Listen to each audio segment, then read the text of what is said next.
नमस्कार दोस्तों, स्वागत है आप सबका फिर से एक नए वीडियो में। आज हम लोग देखेंगे मैथ से संबंधित कुछ महत्वपूर्ण प्रश्न जो कि अक्सर एग्जाम में पूछे जाते हैं। आइए देखते हैं पहला प्रश्न। एकदम शुरू से देखिएगा, पूरा वीडियो देखिएगा। आपसे हाथ जोड़ करके निवेदन है ताकि कॉन्सेप्ट अच्छी तरह से समझ में आए।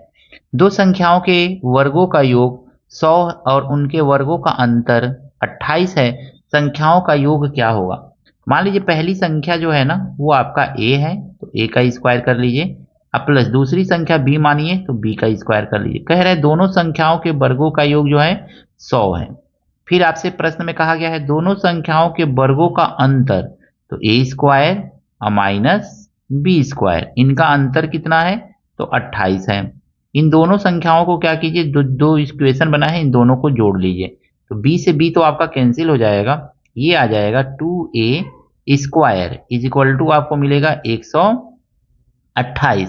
यहाँ पे अगर मैं 2 से इसको काटेंगे ना तो ये मिल जाएगा हमको 64, और यहाँ पे ये मिला a का स्क्वायर है ना, तो स्क्वायर को इधर ले जाएंगे तो ये रूट बन जाएगा। तो a इज इक्वल टू हमको कितना मिल गया यहाँ पे?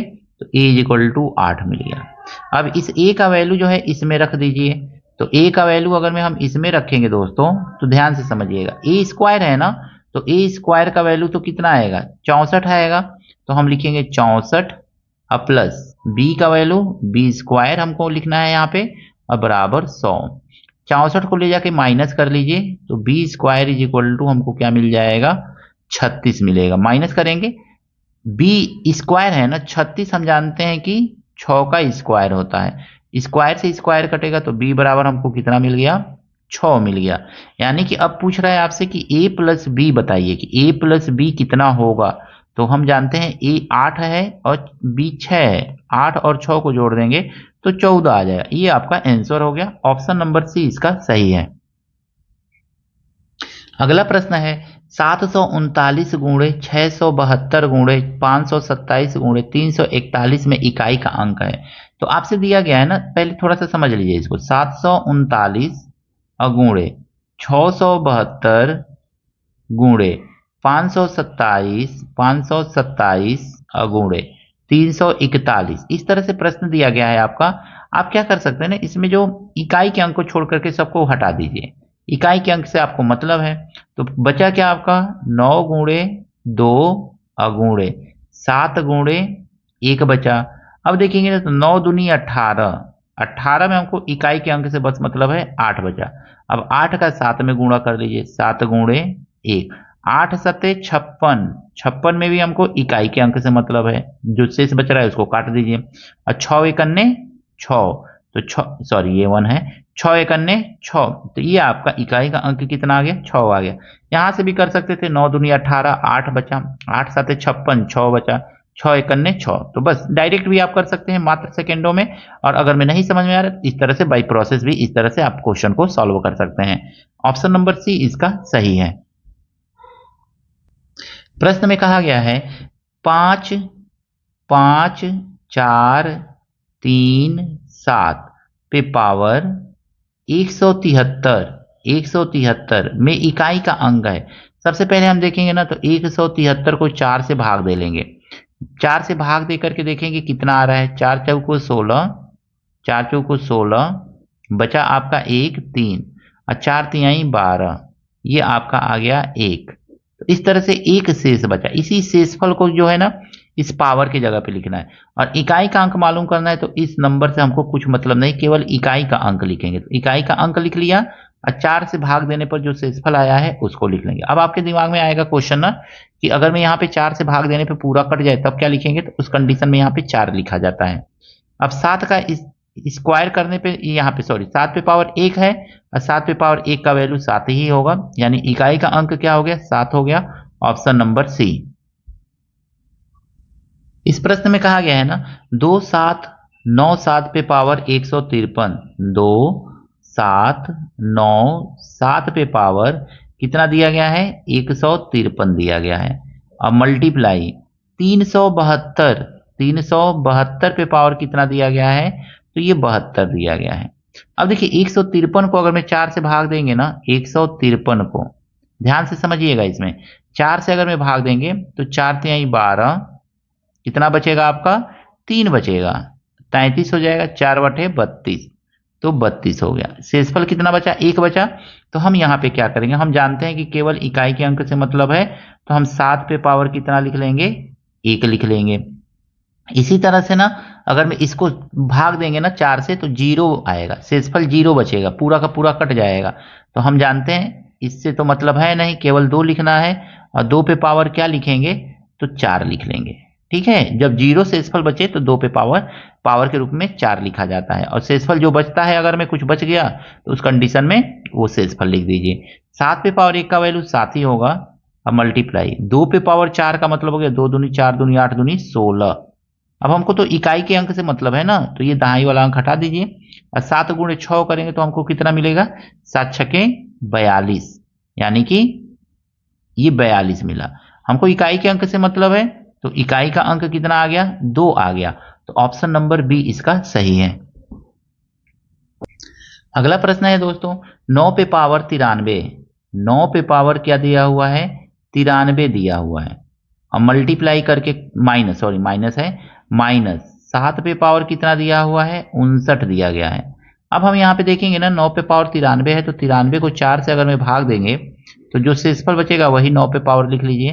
तो यहाँ पे देखेंगे 4 से भाग दे रहे हैं, 4 दूनी 8, आपका शेषफल बचा 1, फिर 3 उतार लेंगे, 4 तिहाई 12। अब शेषफल कितना बच रहा है अंत में? तो 1 बच रहा है, तो हम 9 पे पावर 1 लिख लेंगे। इसी तरह से ना 7 पे पावर 59 है, तो 59 को भी भाग दे दीजिए 4 से, 4 से 59 को भाग दीजिए, 59 है तो 4 से भाग देंगे तो 4 एकन्ने 4, शेषफल इसमें कितना? 1 और 9 उतार लेंगे, 4 चौको 16, कितना शेष बचेगा? 3 बचेगा, तो 3 पावर के रूप में लिख लेंगे, 7 पे पावर 3। 9 पे पावर 1 का मतलब 9 ही होता है, और 7 पे पावर 3 का मतलब 7 सत्ते 49, 49 सत्ते 343, ये तो मालूम ही होगा आपको। अब देखिए इसमें ना हमको इकाई दहाई के अंक से कोई मतलब नहीं, हटा दीजिए, सॉरी दहाई और सैकड़ा के अंक से कोई मतलब नहीं, हटा दीजिए, केवल इकाई के अंक से मतलब है। तो इकाई का अंक रखिए, तो 9 में से 3 को घटा दीजिए, तो 9 में से 3 को घटाएंगे तो कितना आ जाएगा? 6 आएगा। यही आपका इकाई का अंक है। दी गई संख्या को हल करने पर हमको इकाई का अंक क्या मिलेगा? 6 मिलेगा। ऑप्शन नंबर बी इसका सही है। अगले प्रश्न में कहा गया है ना, किन्हीं दो संख्याओं का योगफल उन संख्याओं के अंतर का दोगुना है। पहले लिख ले रहे हैं किन्हीं दो, मान लीजिए पहली संख्या a है और दूसरी संख्या b है, ठीक है। इन दो संख्याओं का योगफल जो है ना, इनके अंतर का, इन्हीं संख्याओं के अंतर का कितना है? तो कहा जा रहा है यहाँ पे दोगुना है, अंतर का दोगुना ये है, ठीक है। ऐसे हमने सॉल्व किया, इसको सॉल्व करेंगे तो अब देखेंगे तो a plus B is equal to, यहाँ पे देखेंगे 2a होगा, ये 2a माइनस 2b लिख सकते हैं।